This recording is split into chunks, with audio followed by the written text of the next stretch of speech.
This week on Millennial. Can I tell you, they were literally on the line. People don't know this. I don't think even our listeners from the show know this. They were listening in to every single episode. Oh, no. Wait, as you recorded? As we were recording. And oh, my God. Nope. And then we would send the episode when it was finished to another lawyer for a separate quality assurance check. Oh, my gosh. We wanted to talk about Dave Chappelle and Netflix. This started going down at the top of this month, but it's still kind of ongoing. Right now is not the right time to be making quote-unquote jokes about the trans community because they are currently under attack everywhere. At astonishingly high rates, by the way Laura just mentioned, yeah. Most Americans who go to religious services would trust their clergy's advice on COVID-19 vaccines. The community of people who attend regular religious services in this country, it's about a third of the population. So it feels like a huge opportunity to get through to at least some of them. If I weren't looking at it going in, I wouldn't probably have even known, to be look? completely honest. Oh, I look away. I had to look. I did have to look. Why do you have to look? Because I was so excited. There was this level of like, we're going to get out of this. Welcome to Millennial 740. I'm Andrew. I'm Laura. I'm Pamela.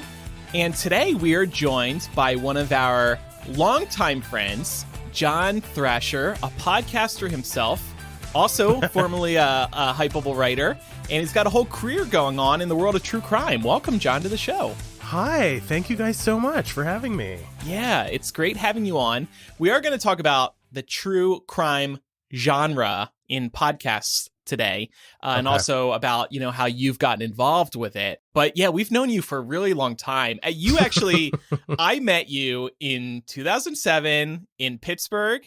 That's right. What might have been the last show on the OG MuggleCast tour.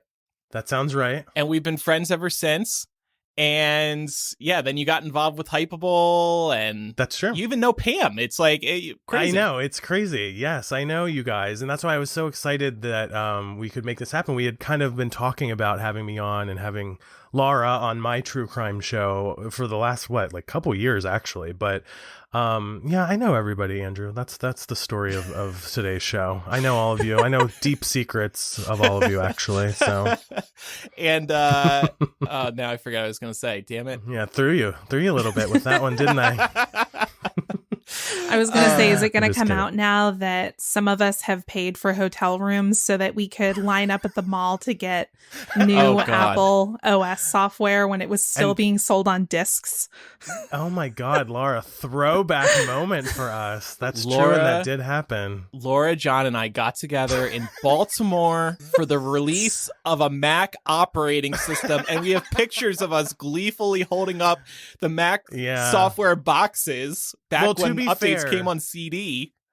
That feels so long ago now. I can't believe, Laura, that's such a great kind of observation about CD and DVD software, because that feels so old. But to be fair, we were all drunk, so that it wasn't like just a nerd moment. That we did happen. Yeah, that happened too. We were all drunk, you said? Yeah, Andrew, you must have been too drunk. But we didn't drunkenly go to the Apple store to buy the Mac OS. We were sober. I'm referencing the party in the hotel room. Right. Thereafter. While we were installing the software on our computer. That is so. I thought y'all pre-gamed it before the Apple release, and I was going to be like, well, that was an interesting choice. But I'm going to get back to 2000, whatever that was, 8 me, and drink every time there's a software update. Woohoo! New Mac OS. Actually, one comes out next week. Let's do it. Yeah, that's right. We should get together again and just download it on our very expensive new computers, by the way. Yeah. John and I may have ordered the new MacBook Pros. We still talk about Apple a lot, as you might be able to tell. But so we'll talk about that more later. Well, the world of true crime later. But Pam, we actually have a couple of little updates first, right? Yeah, I wanted to give everybody an update on the IATSE strike. We talked about this a couple of episodes back. This is the strike that could have put everything basically filming in Hollywood around the nation at a standstill. And it involved the crew members asking for better working conditions from the producers whose projects they work on. So they were set to strike if a deal could not be reached by 12:01 a.m. on this past Monday. And they finally reached a deal super late into the night on Friday. This came out on Saturday morning, I believe. So IATSE did not release the full details, but they did release some bullet points for anybody that's been following along with this. So according to them, a few things that the new 3-year deal includes are 10-hour turnaround times between shifts, 54-hour weekend turnarounds, and a 3% wage increase for each of the next 3 years. It also includes increased meal penalties, improved wages and working conditions for streaming productions, and a living wage for the lowest paid workers.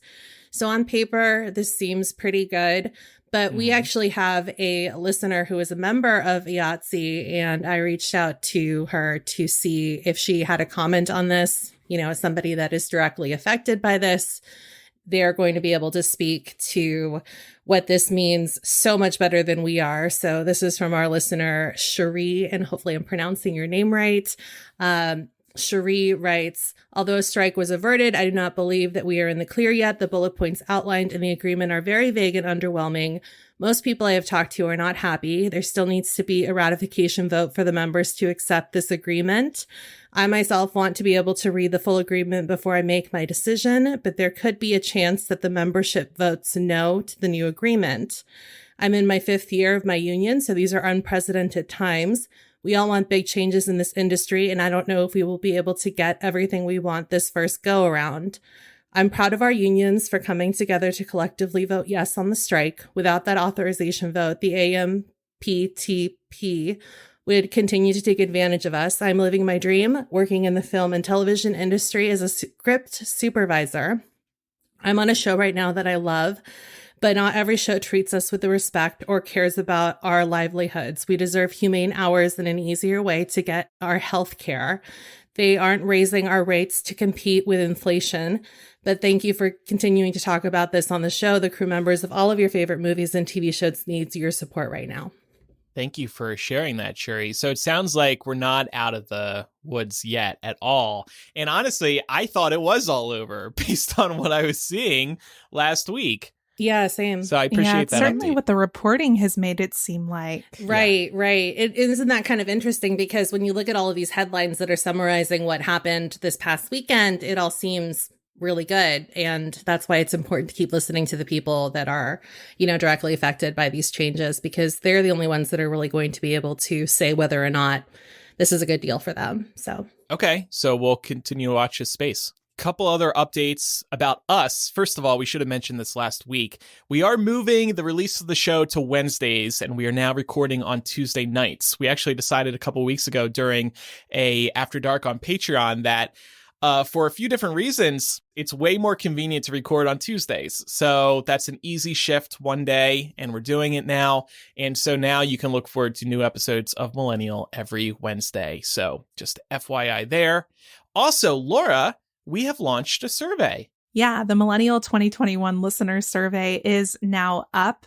It launched this last Friday. It'll be open until this Friday. We're really looking for y'all's feedback in terms of what you like on the show, what you'd like to see more of, maybe what you'd like to see less of. We're also asking for feedback from patrons and non-patrons alike to learn what makes the Millennial Patreon valuable for you, or what could make it valuable for you, what could incentivize you to want to support the show. So you can find that survey either in our Facebook group or across any of our social channels. Jewel has very kindly linked to that. So again, it'll be open until this coming Friday, the 22nd, I believe that is. Okay. So well, be sure to fill that out. All data is valuable data, and we're really, really thankful in advance for any feedback you're able to offer us. Yeah, it's really important for us to know what you do and don't like about the show. So we love getting this feedback. All right, so let's talk with John about true crime. So to get started, John, when did you initially become interested in true crime? Because you've turned this into a career. So it's kind of, I want to chart, Yeah. How it started. Like how it started. Yeah. The background to my story is I worked at Oxygen, the reality television network. Started there in like 2012. And it was a reality network at the time. And then around 2016 or 17, transitioned into a full-time true crime network. So my literal day job went from working on shows like The Bad Girls Club and The Glee Project, both of which... Oh, wow. I forgot about that show. Yeah, I know. A great show. One of the best Oxygen shows for sure. I only worked at the tail end of season 2, sadly, but I still technically say I worked on it. But anyway, so whenever Serial came out, I think Serial is kind of the big go-to podcast that everybody, was listening to. Laura, I'm sure you've listened to it at some point. Yeah, you're the true crime junkie here. That show really kind of captivated me. And this was kind of before I started working in true crime full time. We had a show on Oxygen called Snapped, and it's the classic OG true crime show. It's been around, my God, it's probably on its 30th season or something by now, something crazy like that. So I did have like a little bit of work to be doing in it. But then once we became full-time true crime, and my obsession with Serial and just podcasting in general, I think at that time, Andrew, I was doing Glee Chat with Hypable. And then once that ended, I went off and did my own stuff. But to answer your question, essentially what happened with Oxygen was they transitioned over to full-time true crime. I was working on it around the clock. And they were like, we kind of feel like we need a podcast, true crime. You can't be a true crime network without a true crime podcast. John, you do podcasting, right? Yeah. So they kind of turned to me. And out of that, I kind of produced and co-host a show with Oxygen called Martinis and Murder. And that was the first true crime show I did. It was very successful, excitingly. A lot of people really loved it. We had live shows, and we were representing the network at like upfronts and all this kind of stuff. And yeah, so that's kind of like how I got into it. And I've since left Oxygen. I left there earlier this year. And now I work in a production company. But after Oxygen, Darren and I, my co-host, basically rebranded and started a whole new show called Shaken and Disturbed. And it's a lot like Martinis and Murder, pretty much the exact same format, except now we just own it, working for the big network. So they, we were just faces and voices, and they owned all of that content. So, when the time came, we were like, all right, I'm leaving Oxygen. We still wanted to do true crime. We were fascinated by it. We loved it. And so now I'm here talking about Shaken and Disturbed. That's where we are today. And I'm so proud of you and Darren for going at it yourselves, launching your own podcast. And I'm sure it was scary to have to relaunch, but now, like you said, you own it. You do whatever you want. You just have the listeners to answer to. Well, and I have you to thank, actually, Andrew, I should say, because you were answering so many of my questions. Oh, yeah. Which I was more than happy to do. No, thank you. I appreciate it. I mean, it was weird because I had so much, history in podcasting prior to Martinis and Murder, but it was my first true crime show that I was launching, like kind of to have, a business out of it. Like with Glee Chat, we were doing it for Hypable. I don't think we even ran ads on Glee Chat, and we did Darren and I did another show just for fun. So this was the first one where I was like, all right, we're going to set up a Patreon. Andrew, you were incredible for all of that. I really should pay you, to be honest. I'm realizing as I'm telling you this, because you were really so my Venmo is me. Andrew Sims. Yes, you or anybody else could pay me right now if you want.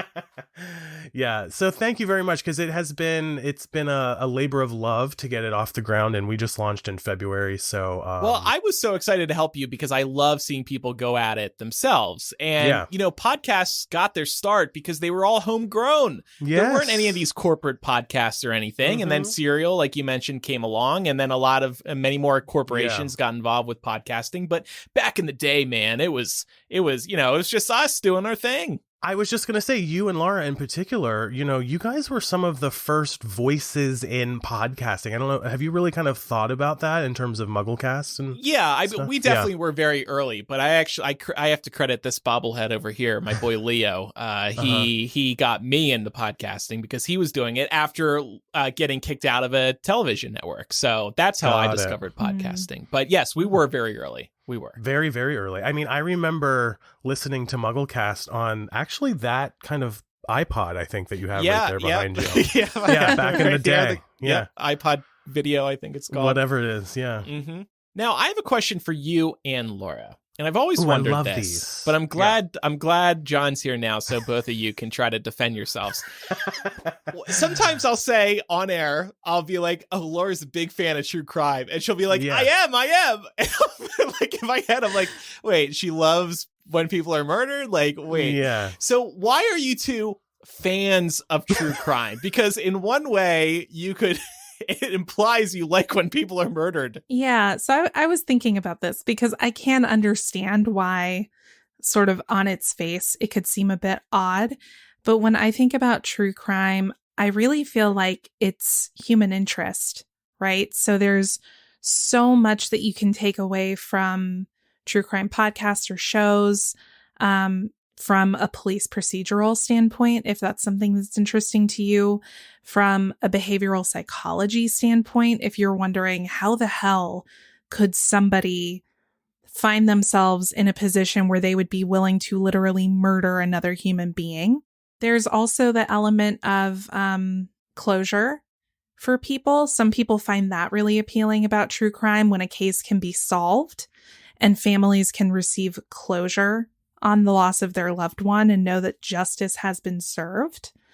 So that would be the answer for me. It's not that I like the idea of people being, stabbed, but it's all of the ancillary human interest stories around the people who are left behind that I'm mostly interested in. That makes a lot of sense. I love Laura. She's so intellectual and just like the way she responded to that. I love it. I could listen to her answer that for days.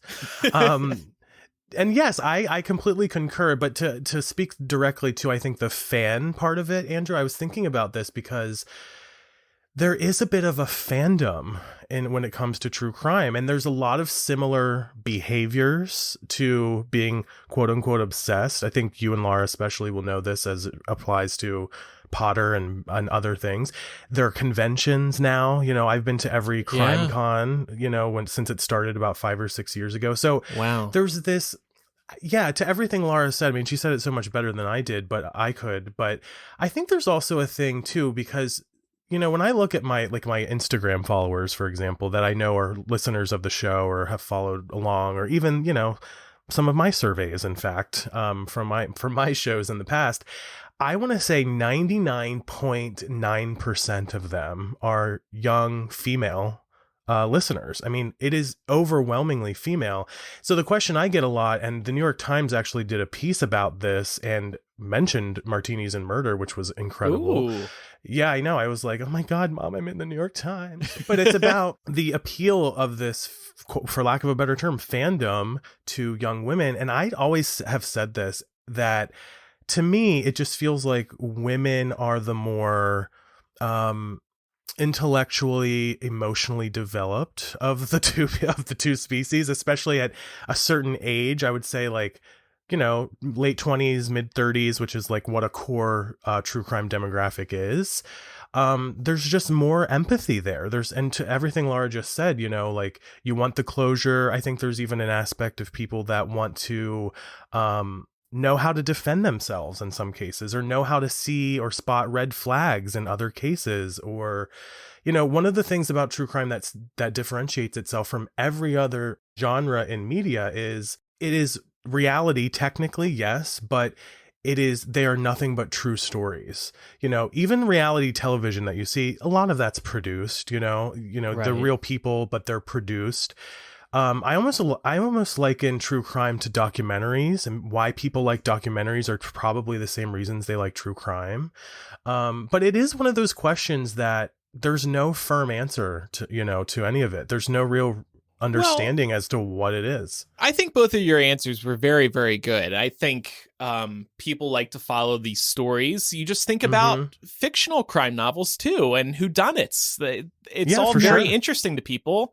True crime is that, but real. And there's an extra excitement, dare I say, because it is real. These things really did happen. There's more intrigue, I guess I should say, because it's all true. And there's a connection, people, think about the people that like love Harry Potter or love the Real Housewives, they want to not necessarily be them, but they want to immerse themselves in those worlds in a sense. And if you can make a connection to a crime, suddenly you're a little more interesting to your coworkers. Suddenly you have some kind of purpose in terms of investigating. And I think with Serial in particular, Andrew, to your point, that show built every second of that show deserves an award because it built up such a suspense as to who done it. Who are we going to find out next week is involved in this, and are we going to get a resolution? And then if you remember, the last episode is, oh, by the way, he's still in jail. There's no real resolution to this. And everyone was so outraged they didn't get that resolution that they wanted. So I think it's a little bit of what each of us are mentioning here, all wrapped into one, which is why it's such a hard kind of answer or question to answer. Are most of the crimes that you cover on your show, are they solved or are they unsolved? And how do you guys pick? That's a great question. Yeah, that's a great question. So with Martinis and Murder, we did that show for 4 years. And because of the lawyer, the legal of it all, we had to make sure that all of those cases had been tried and there were no possible chances for any kind of defamation lawsuits. Yeah. So, but, there's a little more leeway, I want to say, with independent podcasts. This is another... This is another kind of thing that we can get away with is, we can talk openly about who we think did it, even if they're not, the one who actually did it. A great example is the John Benet Ramsey case. A couple of years ago, CBS aired this special on the John Benet Ramsey case. I'm forgetting the exact name of it now, but by the end of the special, which was a hugely rated special, they basically said that her brother did it. That is extremely problematic. And he sued CBS and won for, I think it was like $750 million. And it was a defamation case. I mean, $750 million. I mean, That's insane. So you do have to be careful because regardless of whether you're suing somebody or not, or worrying about a defamation lawsuit, you do want to get to, the reality of it all, right? You don't want to point fingers if that person wasn't involved or they have not been tried.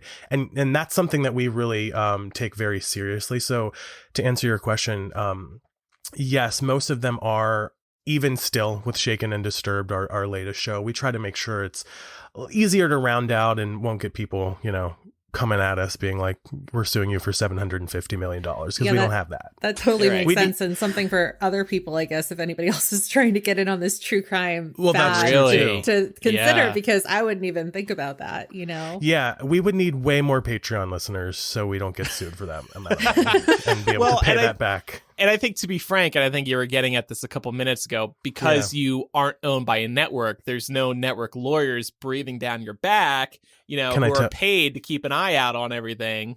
Can I tell you, they were literally on the line. People don't know this. I don't think even our listeners from the show know this. They were listening in to every single episode. Oh, no. Wait, as you recorded? As we were recording. And my God. Nope. And then we would send the episode when it was finished to another lawyer for a separate quality assurance check.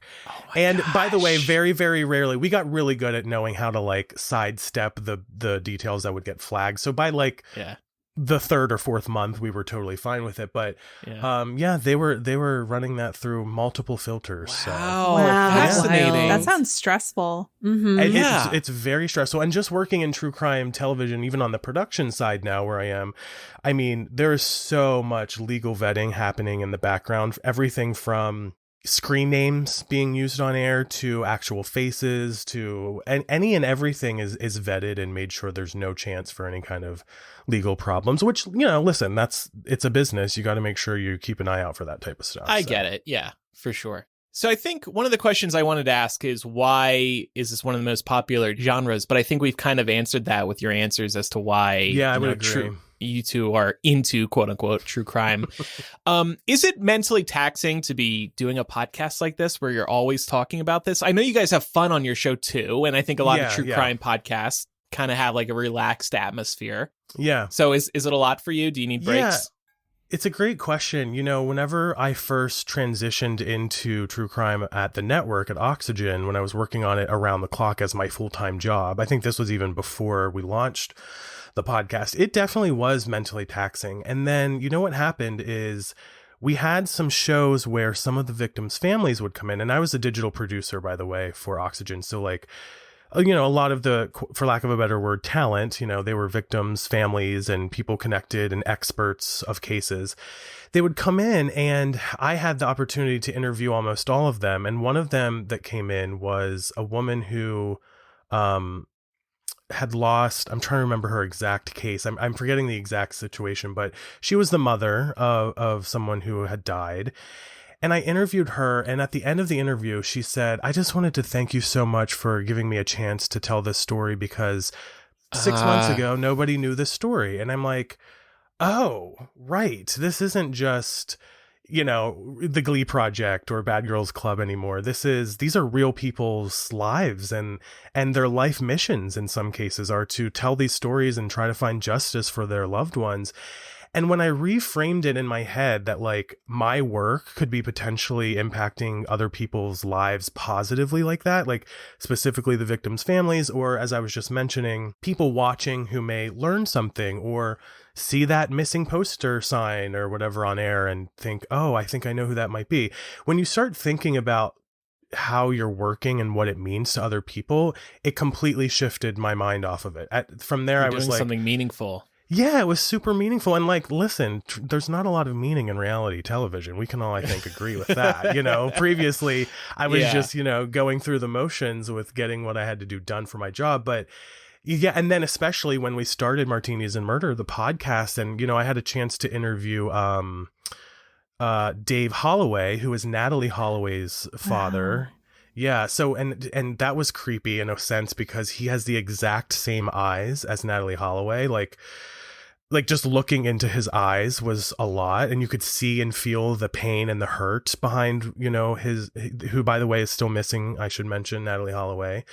But having a chance to interview all these people on my show on a one-on-one basis in a similar way, like we're doing here, it turned the tide for me. And I'm like, wow, okay, this is a career where it's heavy at first. And I will say, yes, Andrew, I definitely was like losing sleep and being involved in the blood and the gore of it all for around the clock, and then coming home and trying to decompress. And, you know, that was definitely tough. But like I said, once you kind of reframe it to what you're doing, it changes the way you look at things for sure. And plus now you're working for yourself. So there's that too. It's like, that's true. You know, yeah. There's more flexibility.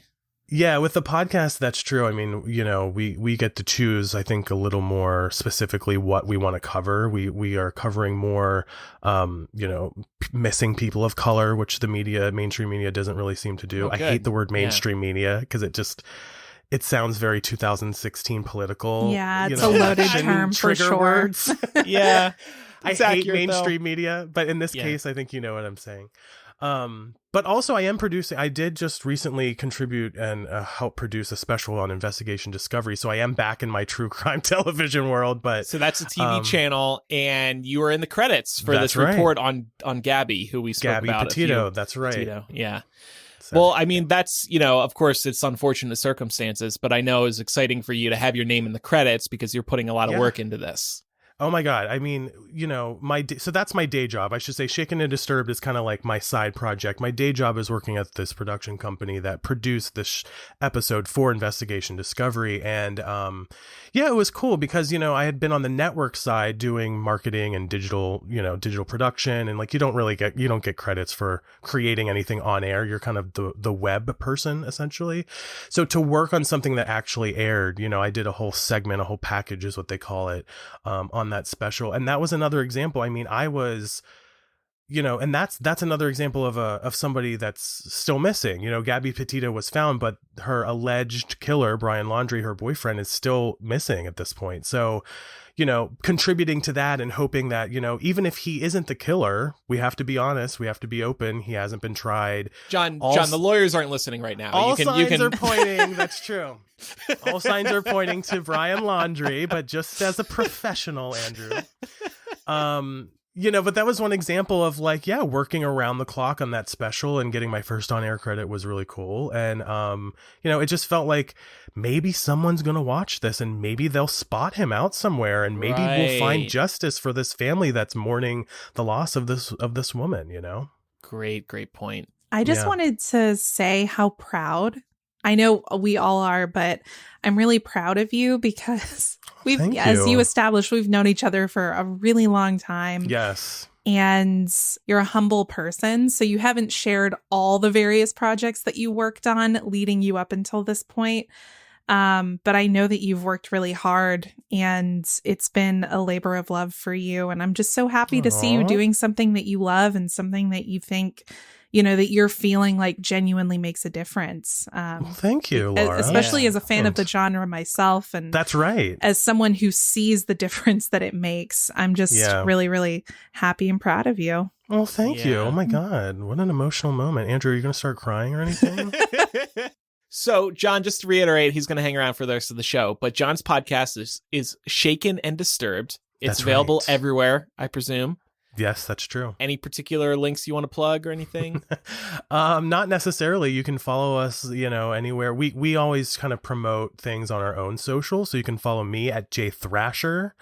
You can follow my co-host Darren at Carpe Darren. By the way, Darren is Andy Cohen's assistant, so she's very busy doing crazier things than even I'm doing. So it's just a fun time. And John was once the bartender on Watch What Happens Live, right? I was thrice the bartender on 3 Watch What times. Happens Live. I know. Andrew, what are you doing? Keep up with my career. What's wrong with you? Jesus. No, yes, 3 times the bartender at Watch What Happens Live. So that's obviously fun. You can figure out how we got that booking, because she is, of course, connected. But we've done a lot of weird, I was on the Steve Wilkos show. Okay. Oh my loved God. it. What? Yeah. By the way, we can't Jerry say Springer spinoff. It's a spinoff show, but by the way, he's a former police officer. So actually, there's a lot of really interesting. He has a lot of interesting details as it pertains to the true crime of it all. And by the way, you were on Steve Wilkos because you married a horse. Is that right? That's correct. Yes, I did. Okay. I married a horse, and I was the first openly gay person to marry a horse. So it was a very monumental moment. So check that out on YouTube. I think it's on YouTube somewhere. Great. Yep. I googled wildest Jerry Springer plots to find that idea. I like that. You're quick. So the link to Shaken and Disturbed we'll have in the show notes too, and on the website. Thank you. And thanks for letting me, ramble on about it, because I really am passionate about it. Yeah, we can tell. I mean, it's super interesting to us, but also to our audience. We've got people in our Discord who've already subscribed. Oh my God, thank you. So you've got some new listeners heading your way. Yeah. Thanks, and guys. I think just to close things out, Serial, there was a rebirth there with podcasting. Yes. That's what made 100%. podcasting explode around 2014. Not even with true crime, just all podcasts. In general, yeah. There was a second wave that suddenly occurred, and I think we're still riding high. I think everybody's just in now. I agree. I mean, that's around the time Millennial was born. Yeah. Remember? We were like, wait, we should podcast. An interesting idea. Yeah. Yeah, no, Millennial was 2015. I think that may have been Serial. Maybe Serial was why. I don't know. Maybe we wanted to podcast more. That was part of it. The other part of it was some drama with our Facebook page. Well, I was just going to ask. John will be investigating that in the next episode my next of the episode. show. That's right. My next episode. Yes. Well, I don't know what the deal is. I literally don't, if you don't mind me asking, because I was on another show you guys did way back in the day, Smart Mouths. Yeah. What happened there? Is that well, the drama? Look at this investigative reporter here. This is an episode of Shaken and Disturbed. No, I know. I'm kind of interested. We just went our separate ways. We'll just leave it at that. Oh, okay. We'll I just think leave it I'm at that. remembering that now. Sorry. No hard feelings. We just went our separate ways. Sounds good. That happens, by the way, sometimes. Of course. Well, especially like you said, We've been at this for 15 years. Yes. 16, actually. So, yeah, of course, sometimes people are going to... people want to move on. And that's totally normal. Yeah. And Darren and I have even talked about that. Like, she just launched a new podcast with Investigation Discovery, which, funnily enough, I am the executive producer on. Long story short, or long story there. But, and I was like, I'm happy for you. Go do your thing. Like, if anything, it brings more attention to all of our greater work. And, as long as people are happy, that's the most important thing. You don't want unhappy people. Mm-hmm. Yeah. We have one sponsor this week, and they are the one place to turn to for investing, Public.com. They make investing easy and help you make wise investment decisions. It's been a pretty nice week on the stock market, at least in my portfolio, and that's thanks in part to what I read and learn on the Public.com app. Public.com will make you feel confident in your investments because the app lets you talk about stocks with others. You can follow people, including Laura and I, to see what we're investing in, and you can see why we're investing in these stocks. What I also love is that Public.com puts stocks together in themed collections so you can easily find the companies who you're already passionate about, like tech companies, cannabis companies, plant-based movement companies, green energy companies, and more. I've been investing for a few years now, and I always lean towards the companies that I believe in and the beliefs that I carry with me because those are the ones I'm the most confident in. The markets can be unpredictable, so that's why you just got to trust your gut. And thanks to their fractional investing tool, you can put a very small amount into any stock you like. For example, maybe you love Chipotle, but you don't love that $1,800 per share stock price. You can just invest $1 or $2, and there you go. You're now an investor in Chipotle, though unfortunately guac will still be extra when you go to the store. Public.com is the easiest stock app you'll use, so you won't feel like it's out of your league, unlike other trading apps. It's the place to go to trade with confidence. You can get started with as little as $1, and you'll even get a free slice of stock up to $50 when you join Public.com. Just go to public.com/millennial to download the app and sign up today. Valid for U.S. residents 18 and over, subject to account approval. See public.com/disclosures. This is not investment advice. We wanted to talk about Dave Chappelle and Netflix. This started going down at the top of this month, but it's still kind of ongoing, and the backlash has been understandable, but not as incredible as Netflix's doubling down on their support despite the public outcry. So for anybody who might have missed it, they released a brand new Dave Chappelle stand-up comedy special called The Closer on October 8th. And throughout the course of the comedy special, Chappelle made some jokes and comments about the trans community in particular, and it did not set well with people, understandably so. You can look up those clips on your own if you want, but he, threw some support behind J.K. Rowling, who has been in the news for her comments against the trans community as well. And it was just a lot. So following the release of The Closer, Netflix head Ted Sarandos sent out a note to a select group of employees who were raising concerns about the special. And he really doubled down here, saying that he didn't feel like it crossed a line in regards to hate or violence against this particular group of individuals. And he said that the company strived to support the creative freedom of its talent, even if some might argue that the creativity that it was putting forth might be harmful. So in part of the memo, he said, distinguishing between commentary and harm is hard, especially with stand-up comedy, which exists to push boundaries. Some people find the art of stand-up to be mean-spirited, but our members enjoy it, and it's an important part of our offering. And in addition to this, he also name-checked some other controversial titles that Netflix has put out, including the French film Cuties and 365 Days, as well as 13 Reasons Why. So I'm going to stop here because I noticed that somebody bolded 13 Reasons Why. So I'm assuming that one of you has a comment about this. That was me, but I wanted to touch on 13 Reasons Why later in the discussion, because in Ted's second memo, which we'll get to later, he said that content on screen doesn't directly translate to real world harm. Actually, it does.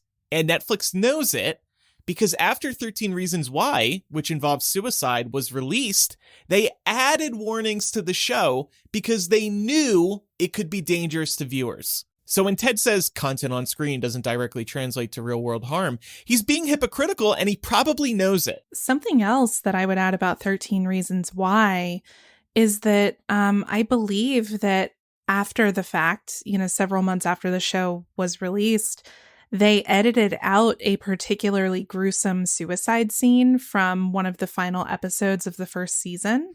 And that just goes to show that Netflix is certainly not against making those kinds of concessions when they're faced with a lot of backlash. My thought went immediately to, when I think about the television of it all, like an advertiser pulled out because of the scene, but like that's not how Netflix works, right? So like they do what they want. They make their money from subscribers, yeah. So that sounds like that was a thing, like a moral or an ethical decision, which doesn't really align with what's going on with the closer. So, Laura, you're totally right about them editing out that scene, although I believe it took them a bit longer than a couple of weeks to do that. I want to say that they kind of did it leading up to the second season, but all of that was done after. And it was really done, I believe, if I'm remembering correctly, as a pushback from not necessarily just viewers, but also television critics and outlets that were covering, all of these stories about the rise in suicide rates and how all of, the content on 13 Reasons Why should have come with a larger warning. And I also noticed that Netflix has been really good about making sure that those warnings are on the screen in future titles. Like I was watching You season 3 over the weekend, and there's an episode that has a suicide scene, and they, showed that content warning slide right before the episode started. So it's clear that they realized that they could be getting into a lot of trouble if they didn't do that. And here, meanwhile, they're really standing their ground. They're not budging at all so far. Yes. Yeah. And go on, John. Oh, no, I was just going to say, but isn't this the exact plight of the trans community? Is they're just never heard. They're never represented. They're never given the chance to be dignified in any way. I mean, it's sad. And there's such an easy answer to this. I think, maybe not necessarily a warning, but something that's like Netflix does not, align with some of the transphobic commentary of Dave Chappelle. Then it's all on Dave Chappelle, in my opinion. Right. And something that I wanted to ask the panel, did we all watch the stand-up special? I tried to find this area of the stand-up special because I wanted to see what people are actually talking about and debating. Because, sometimes things can get blown out of proportion. It is pretty hateful. And we hear from experts that this content that occurs in the special is harmful. That's all I need to hear. Yes, if people who know what they're talking about say it's harmful, it's harmful. The reason I ask about did people watch the special is there has been a ton of rhetoric around this on social media. And I've seen so much commentary of, I don't even need to look at this to know exactly what it is. And I watched the special. There were parts of it that made me uncomfortable.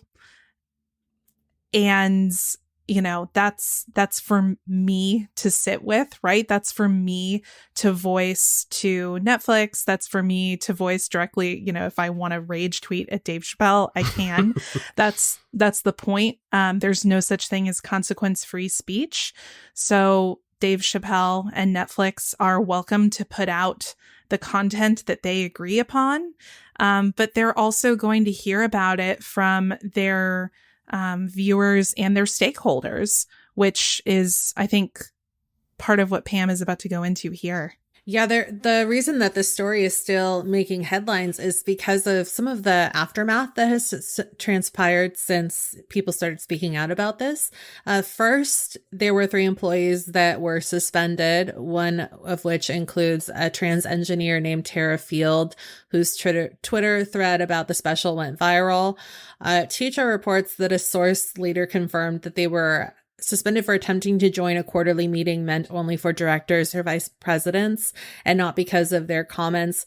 They were actually later reinstated fairly quickly, partially due to just the public going crazy over finding out about this.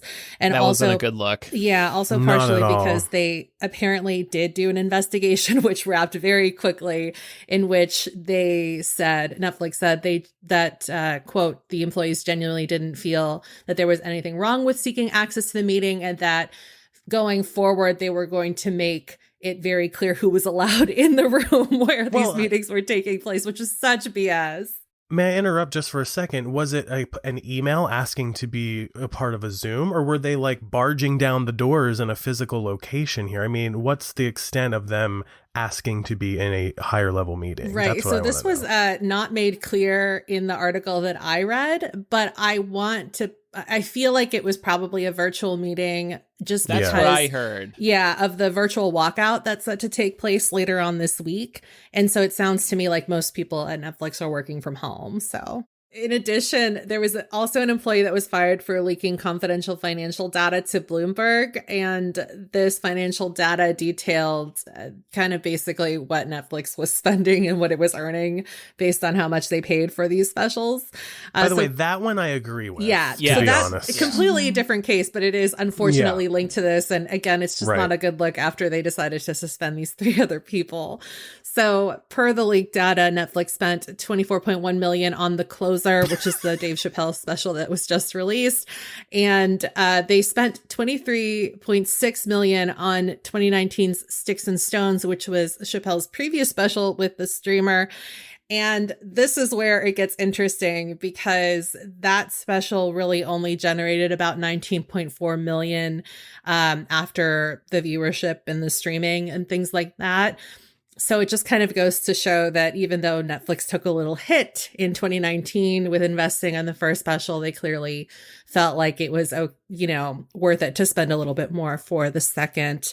And then for a little bit of perspective here, the person that leaked this financial data also let slip that Netflix spent $3.9 million on Bo Burnham's critically acclaimed and nominated Inside comedy special. And then for Squid Game, they shelled out $21.4 million. Part of the reason these prices get so high is because there are bidding wars amongst the streamers. Yes. Mm-hmm. Yes. And Chappelle, to Chappelle's credit, he's a household name. He has been around and doing this for a very long time. So I think it kind of makes sense to make, for him to make a little more. I love that we were all like, no, that's very unethical. By the way, here's the data that leaked. We have it right here in front of us. By the way, our lawyers are now listening in live and telling me we have to cut all this. It's public knowledge now. It is now, yeah. It's fair game. That person should definitely have been fired. But by the way, here's what they said. Right, exactly. Netflix is this. Yeah. And honestly, this is a bit of a side tangent, but Netflix is so cagey with its numbers and stuff like that. It pisses everybody off. So that's the only reason why people are so interested in something like this, because it gives you a much better perspective on if the numbers that they're releasing for all of these hit titles are even accurate or not. Yeah, and I think, when I look at that 21.4 for Squid Game, that's really surprising, given that that was probably a shot in the dark, for lack of a better term. I mean, I haven't watched it, but I know what it's about. So to pay that much for something, they must have really thought this was going to be a big hit for them. Yeah. I don't know, just something interesting. And it doesn't have a name attached like there's Chapelle no IP, or Angelina Jolie. Yeah. But I do think part of that is just because of the rise in popularity of K-dramas overall. They've already seen success with titles like Crash Landing on You and acquiring that. So it's an untapped market. And if it already did well overseas, it might have not been as big of a gamble as it looks like it was to us if we're not familiar. So I also, one last thing I wanted to say just about the Chappelle stuff. There is an element too where I'm sure there was an executive somewhere that thought, oh, leave that stuff in there. It'll get them talking. Because let's not forget the amount of press that the controversy alone has created around this special gets Andrew and others going, and skipping through and trying to load the screen. And that's another view. Yeah. So, I mean, there is something to that in terms of business model, But no, and there's true. Something dishonest about it, because we watched the entire special because I was like, I want to understand the conversation. I knew we were going to talk about it on the show. I think Dave Chappelle is very antiquated in his thinking on this topic. Yes. Sure. However, from a marketing standpoint, just if I were like a marketing advisor to Netflix, there were plenty of items that Netflix could have used to try and spin this into a positive. There's one point during the special where he speaks about his trans friend telling him, I don't need you to understand what it's like to be trans. I just need you to understand that I'm having a human experience. And he talks about the positivity of being able to understand when someone's going through something, because as people, we've all been through something. So maybe you don't know exactly what it is they're going through, but as a person, you can identify to some degree. Now, I still, as I said, was made very uncomfortable with some of the comments. However, it's interesting to me that Netflix has not chosen to try and spin the narrative using some of the comments that could be spun more positively. And that says something. It says something that they're allowing this controversy to ruminate. It reminds me of the recent conversations around the Facebook whistleblower, which I don't know if you guys talked about it on this show, but a whistleblower, somebody who worked at Facebook, revealed that essentially Facebook says we only get to, 3 or 4% of hate speech and hate video on Facebook and remove it because when it's not there, people don't come to Facebook and people don't, interact with our ads. And so for them, hate speech and, listen, we all went through the 2016 and 2020 elections. We know how hugely important that kind of speech was for, frankly, both parties in a sense. And so like, it's kind of similar, right? It's like, here's this major problem, but there's so many eyes looking at this problem that we're not, we're hands off. There's nothing we can do about that.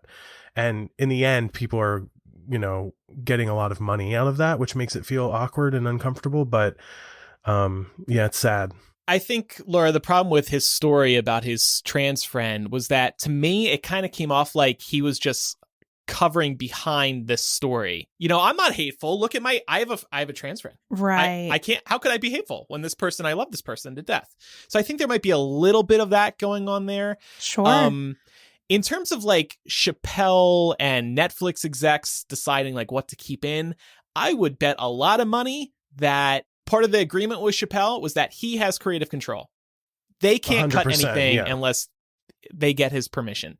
And so that's probably one reason why they didn't even bother trying to cut anything. And one other little thing I want to add, Roxane Gay actually wrote a nice little piece about the special in the New York Times a few days ago, and it's pretty short, but it basically summarizes why Chapelle's comments on trans people were just a load of crap. So if you want a quick take on the details of what actually goes on in the special, definitely check that out.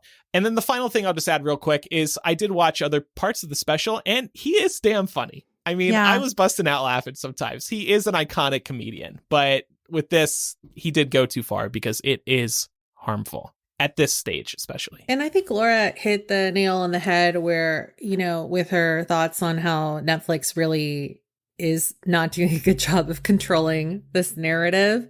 And I think a really nice way to surmise that is to read out this little quote from Ted Sarandos's second memo that was a wider note to all staff at Netflix, in which he added, content on screen doesn't directly translate to real world harm. Adults can watch violence, assault, and abuse or enjoy shocking stand-up comedy without it causing them to harm others. And in the same memo, he also went on to make a comparison with how first-person shooter video games are on the rise, but that hasn't directly correlated to higher crime rates worldwide.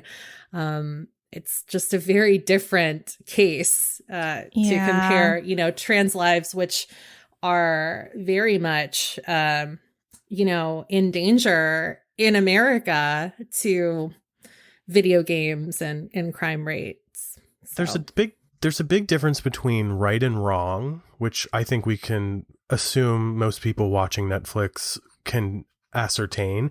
And there's a difference between educating people on the stereotypes and the problems around specifically trans people, because I think not just in America, but the world at large, you know, there's just not a societal understanding of trans people and their rights and what they're trying to achieve as a community and the respect that they're looking for.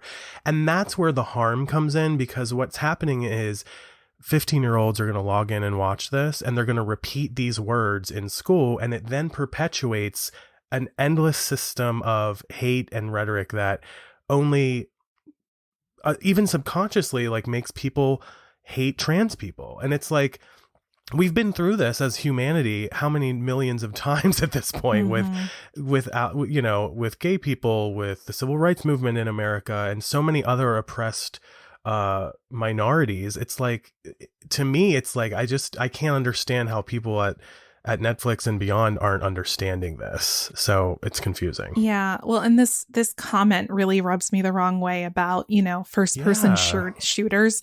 It's like, okay, well, you're talking about a much larger chunk when you're talking about translating to real world harm as sort of a generic sample size. You're talking about a much larger population, and trans people per capita, particularly trans people of color, are murdered at astonishingly high rates. So you really can't compare these two when you're making these kinds of justifications. And I think the point y'all bring up about this is great. You know, timing plays a big part of this too. I'm not saying that it would ever be acceptable to make these kinds of jokes, but there's potential that perhaps the community might not interpret them as being as harmful as they are now, say if they were made 50 years from now, assuming that significant advancements are made in that time. I agree with that. And an example I'll give you is that he makes gay jokes in the special, as he does a lot of the time. And I don't get hurt by them, because I know that we as a society have become more accepting of gay people. Is there more work to do? Absolutely. Oh, yeah. But we know we're in a better place. And right now is not the right time, to everyone's point, to be making quote unquote jokes about the trans community, because they are currently under attack everywhere.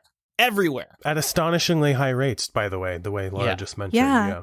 And I think too, it's a great way to point this out is to say this is a community that is actively under attack.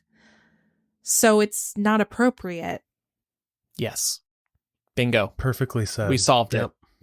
We solved it. We need to start our own country and government, guys. Clearly. And I agree. You know, I say this as somebody who has enjoyed Dave Chappelle for many years. I don't agree with everything. Same. Yeah. I don't agree with everything he says. I never have. And like Andrew, there were parts of this special where I was laughing, but we got to some of the trans rhetoric and I was like, ooh, this is uncomfortable, because it's not funny. It's not funny. Well, that's People the other are dying. thing. If it's not funny, then that lands on its own, in a sense. You know, like you can't even have the conversation about what you're saying if you're not even making people laugh about it. You know, trans women are women, trans men are men. There we go. Yeah, don't be an asshole. There's that too. So our final story for today comes from my favorites over at Pew Research Center.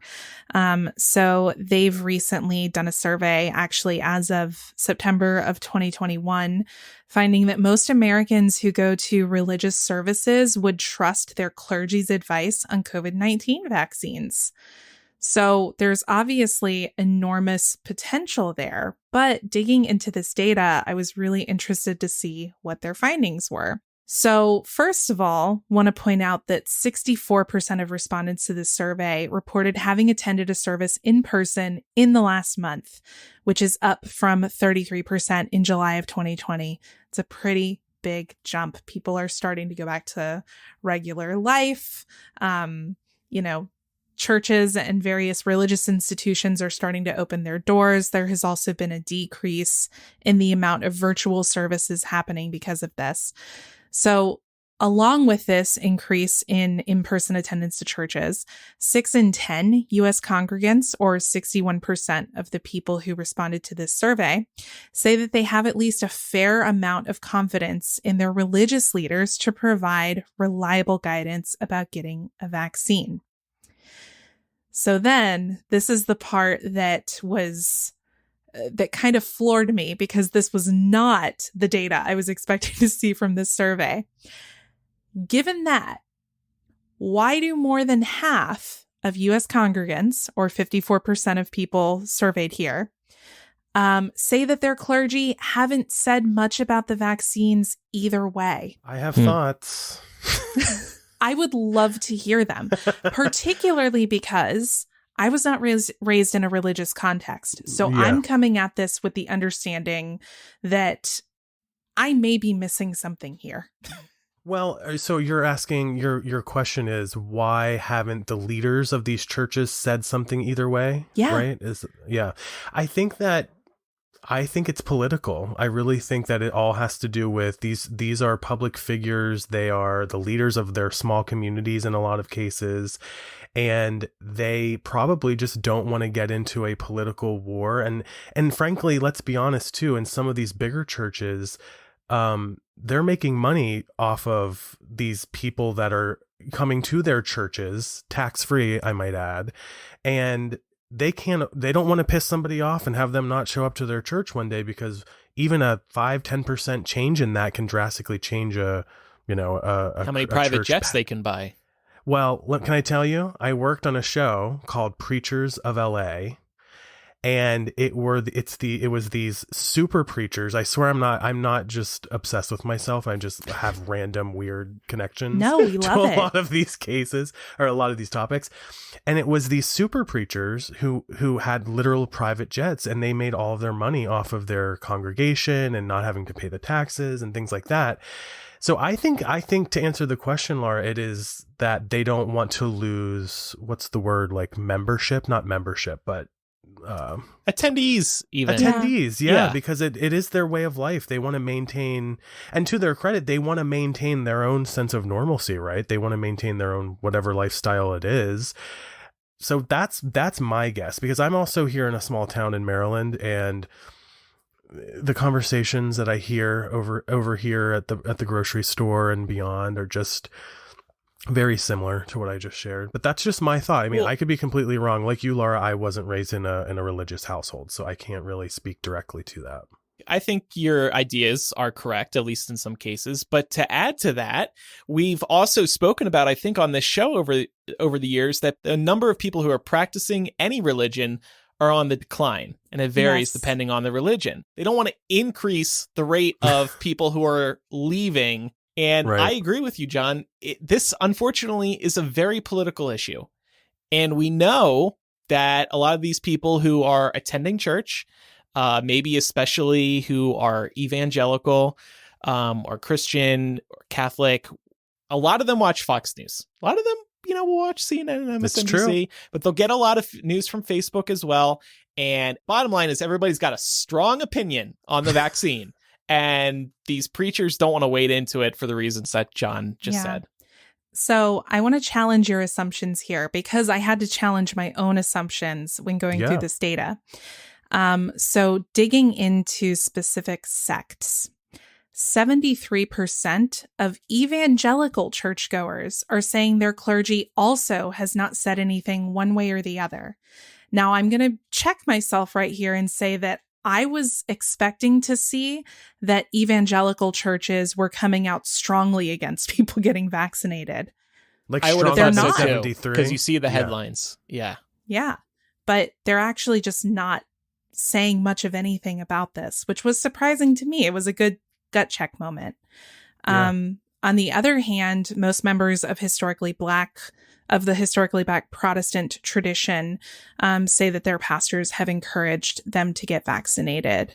And that was about 61% of that community.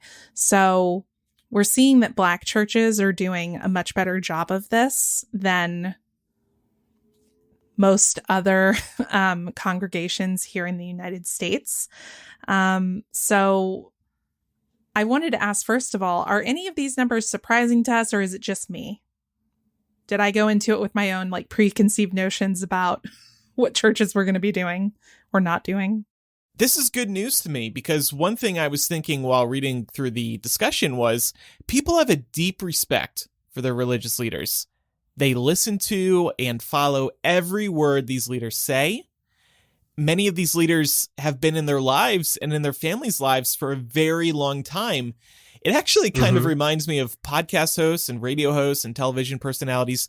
The more you listen to a leader in a position of power and you're hearing from them on a weekly basis, the more you might follow what they're advising. These religious leaders are a direct line from God. So for a religious leader to be preaching the effectiveness of vaccines would be very effective in convincing their constituents to get vaccinated too. Yeah. Very good point. Yeah. And to really drive that home, this same survey found that the only people that the respondents say that they trust slightly more than their religious leaders are their primary care doctors. Ooh, should be a bigger gap there, but okay. Yeah, there should be, but there's not. So my thinking about this, of course, I have to confess, when I was reading over this survey the other night, I was a little stoned. And so I got stoned. I got excited because I was like, this is a huge opportunity. I mean, the community of people who attend regular religious services in this country, it's about a third of the population. So it feels like a huge opportunity to get through to at least some of them. Are we going to get through to all of them? No. I had this conversation with Mark and he was like, babe, you got to remember, like getting all of these sects to agree on what Christianity even means is like an issue in and of itself. So you're never going to get everybody on board with the same thing. But I was like, if we can influence at least even one person who's attending church, and if their, pastor, your rabbi, your imam has not said anything about vaccines, and you're comfortable enough in your community to ask why, I would say to ask why. I think your duty as a leader in a community to shepherd people in the direction that's going to be most healthy for them. I was just you literally just said exactly what I was going to say. There is a certain, I think, moral and ethical responsibility for these leaders. And let's also take a minute and just think about this survey in and of itself, because it's like the fact that people have to trust anyone to tell them about something that is scientifically non-problematic is crazy in and of itself, in a sense, right? Because there have been studies, it's been peer reviewed, there's been a control group. I mean, the way these vaccines have been, rolled out has been very similar, if not even more attentive than some previous vaccines that, frankly, most of us who have gone to public school have already had to have. So the fact that there even needs to be a question, do you trust anybody else to tell you about a vaccine, is just an unsettling thing in and of itself. Yeah. But I know. Yeah. I feel you. I found myself pulled in two directions on this. I was unsettled by it, but on the other hand, I was like, shit, if that's how we get to people, like if we just need to meet people where they are, fine.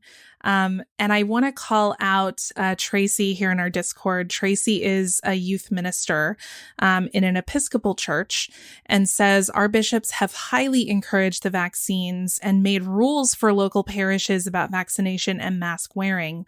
Our rule is now that unvaccinated people have to wear masks. Almost all of my parish is vaccinated, and therefore my boss/priest hasn't had to say much.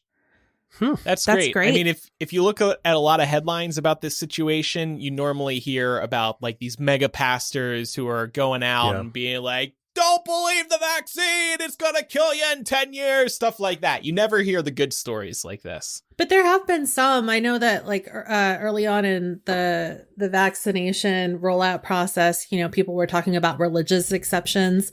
I know that like on the side of the Catholic Church, I'm a lapsed Catholic, but I was raised Catholic.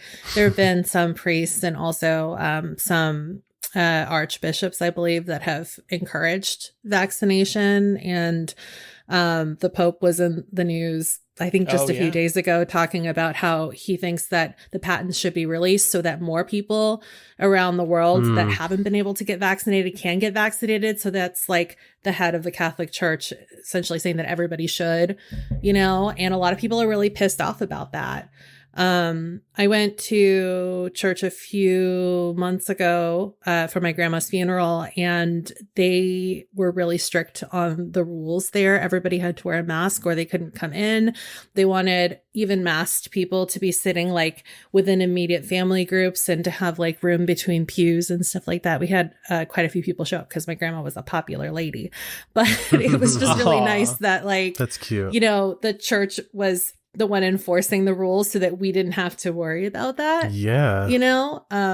So that really made us feel so much better about that. And there are churches that have done, and I don't want to just say churches, there are religious, you know, houses of worship that have done amazing work during the pandemic, holding vaccine drives, at the very least, getting their congregations, you know, loaded up into buses and transported over to get their vaccine. So there certainly are religious institutions that are doing the work that needs to be done. Specifically want to call out a church in Nashville that was reported on by NPR this last week, which previously denied the pandemic's severity, but changed its perspective after an outbreak among its own congregation. Wow. So at the very least, there are definitely people out there who are seeing the light, as it were. And I'm not trying to be punny there. No, that's a great point. But isn't it so? That's what you hope happens, right? Because by the way, this is unprecedented. None of us have had to live through this on this planet, at least most of us. So you hope that if you are thinking like, you know, you're denying the severity of it and then there's a huge outbreak, you hope that you can learn from that and take these people to get vaccinated and change your priorities. I mean, that's just growth. I think back to like the election cycle too, you know, like I knew some people who, you know, voted a certain way, I guess we'll just say in 2016, who came to me apologizing as if they owed me any kind of an apology whatsoever. But, you know, there was a lot of guilt and like, oh, you know, like, I didn't know, I didn't realize, I wasn't as aware. And I think there's a lot of similarities to that, to this COVID situation that we find ourselves in, because now we're almost 2 years into this and you hope that more people are seeing, I know, Andrew, isn't that ridiculous? Like here we are 2 years later, but you know, you hope people just grow from that and can learn and be that self-aware that like, it's okay if like you previously denied the vaccine and want to get it now. It means you've grown. It means you've learned. It means you've educated yourself. But for some reason, I'm just not seeing a lot of that out there, to be honest. Laura, I'm happy that you use that church in Nashville as an example because you don't hear about that too often. Yeah. It's hit or miss. I've definitely seen some stories, of course, people when they're on their deathbeds because of COVID, they're, you know, I wish I got the vaccine. I wish I got the vaccine. That's true. Yeah. In that case, of course, it's too little, too late. But there are other people who got really sick and then I think got more serious about the vaccine. But you're right, John. So many people are refusing to budge. They can't seem to admit when they're wrong, and they continue to be fed lies by certain media outlets and what they see on social media. Can I add one other thing? Yes, please. By the way, I can't stop talking. Andrew, you're gonna have to edit me out. I don't know how your episodes of your show are less than an hour. Like you're But I do want to just say, I have a theory. This could be a little bit of a crackpot theory, I admit. But I will say, because I had a little bit of my own experience with this, I think a lot of anti-vax people are actually not anti-vax and they're anti-needles and they don't want to say it. I've grown, listen, maybe it's not a lot, but I do think that there is something to this because I myself had been very, very needle phobic, like all my life. Even when I was a little kid, we all hated getting shots, right? But it like traumatized me, apparently. But I do want to say, because I did this on my show, I want to say this here because maybe if there's even one person listening that could take this advice and get the vaccine who hadn't had it before, then it's a win. I am not exaggerating when I say that when I got my vaccine both times, I did not even feel the needle. I'm Neither. not.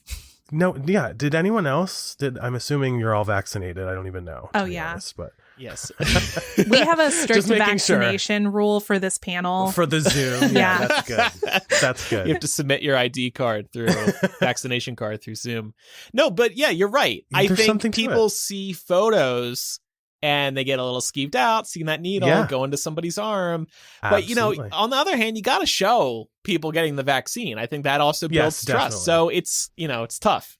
Well, I have a thing it's called white coat syndrome. And basically what it is when you enter, a doctor's office, your heart starts beating. I have to have my vitals taken like 20 minutes after I arrive because my heart starts going crazy. And they're like, your blood pressure's going crazy. We might need to give you some medicine, So I think that there is a lot, maybe I don't want to say a lot. Maybe I'm just making something up. But I know for me, I was a little nervous, not about getting it. I was always going to get it. But I was like, is this going to hurt me?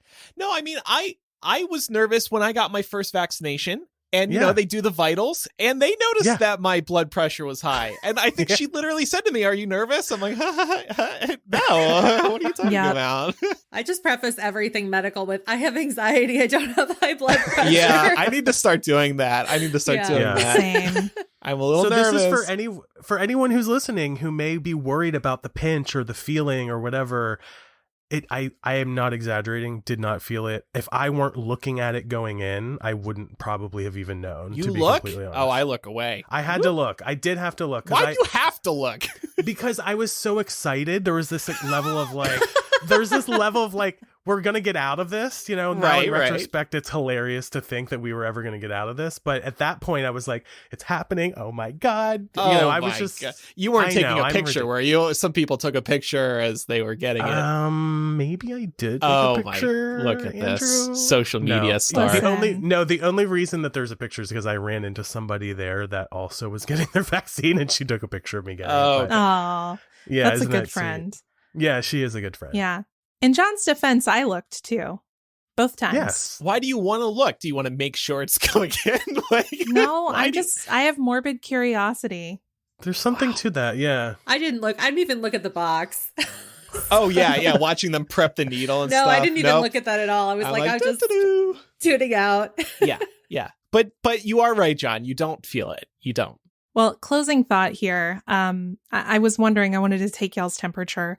We know that, religious institutions, get lots of tax benefits from their status, which I certainly have opinions about. But I was like, you know what? If we could get a significant portion of these churches on board with holding vaccine drives for their congregants, I'd be down to give them grants.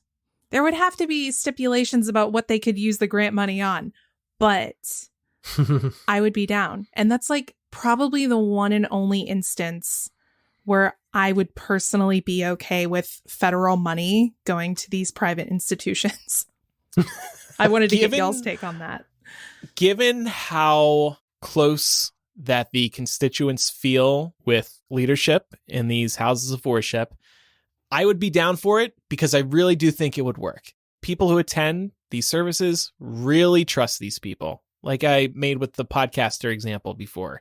People really believe what the hosts of podcasts say that they're a big fan of, hosts of radio shows that they're a big fan of. I do think this would work. I agree. I think that if you're going to incentivize people through churches and you can sort of control the money and the flow of that money and how it's done, then I'm of course 100% for it. I mean, I've heard of places giving, like, I know a place locally that a business that is offering employees $1,000 bonuses to get vaccinated, and there are still people that won't take that. I don't get it. I don't get it either, especially the monetary part of it, especially in a small town like mine, like you would really think that would be an incentive. So I agree. I think if, you know, if we've exhausted all other options and like this is a surefire way to like, you know, as you said, Laura, the data is backing all of this up, that there's potential, then of course we need to do it. Yeah. Well, it would certainly be easier said than done. But that's an idea. Too, yes. There you go, Uncle Joe, please. Do you think it would work, Pam, as a, you know, you said you're a, what was the phrase you used? I'm a lapsed Catholic. Lapsed Catholic. You think it would work? Yeah, I think so. I think, you know, honestly, I thought that all it was going to take was just them saying we can resume normal worship if y'all get vaxxed, but clearly that didn't work. So, I think that, you know, if it could potentially work, why not? I don't know what the success rate would be, honestly. Because, you know, like I said earlier, you've seen people get pissed off that are, you know, whatever religion, whenever somebody that is, you know, a spokesperson for their religion speaks out in favor of vaccines, if they're really not into it. But even if it's just, you know, a tiny spike in more vaxxed individuals, it's worth it for that alone. All right. Well, we're coming to the end of the show, but what's coming up in After Dark today on our Patreon? So we're going to have kind of a laid back discussion about what we would do or what we would say to our 15-year-old selves if we were able to hop in a time machine and go back. What advice would we give? What advice wouldn't we give? What life lessons would we think that our younger selves still needed to learn, still needed to figure out on their own versus, you know, what aspects of this life do we think we would help ourselves out with? Give ourselves a little tip. I like it. I'm very nervous for this conversation. That'll be available at patreon.com/millennial. You get a new installment of After Dark every week, and we attach it to the main show ad-free, and you can download it through your favorite podcast app, at least most of them, not Spotify, but most of the others. And your support goes a long way. It keeps the show running, so thank you very much. All right, time for recommendations. I want to recommend one of the best shows on HBO Max, Succession. Anybody else watching this? No, but I know I need to. I was just going to say the same thing, Laura. I'm like the only one I think that doesn't watch the show, apparently, according to my Twitter, at least. Yeah. I saw the first season, but I haven't gone forward. I've had so many people tell me that it would be right up my alley. I started watching because Twitter was on fire every Sunday with the first season. So I had to come in on the, actually, it's this season that I'm watching every week. I caught up after season 2 finished airing. But yes, such a great show. It's about this Rupert Murdoch type family who runs a big media conglomerate. And the family is just a mess. And it's really funny. There's so much to love about it. So please check out Succession if you need a new show. It's on HBO. Season 3 airing now. This is your annual PSA reminder that every year is an election year. So we've heard a lot of hubbub made, obviously, of the 2020 election, and then we have the 2022 midterms coming up next year. But don't forget about 2021. You probably have some local shit going on that you need to vote on. So check out your state's voter portal, get that sample ballot and see what's going on. I know for me, we've got some education spending on our ballot, and that's something I feel very passionately about. So I'll certainly be voting, and you should too. That's a great one, by the way, Laura. This is much more low stakes than Laura's rec, but it's getting really cold finally fun up here where I am in the Bay Area. So I want to recommend my favorite seasonal pumpkin offering from Trader Joe's, which is the pumpkin spice coffee. And if you don't want to shell out for this, I would recommend just popping some ground cinnamon in your coffee before you brew it, because it just makes the house smell nice and it tastes so good. It's a good time to do that and to just enjoy fall in a small way. I had trouble thinking of one of these recommendations, but I will say I don't watch a lot of television these days because I work in television all day long and I'm reviewing edits and things like that. But I'm really loving Marvel's What If series. I don't know if you guys are following along. Laura loves it. Laura, this is like, I'm obsessed with you. Like, we're just so aligned today with so many different things. Because Laura's eyes just rolled in the back of her head when I said this, in a good way. Yeah, in a very good way. Great show.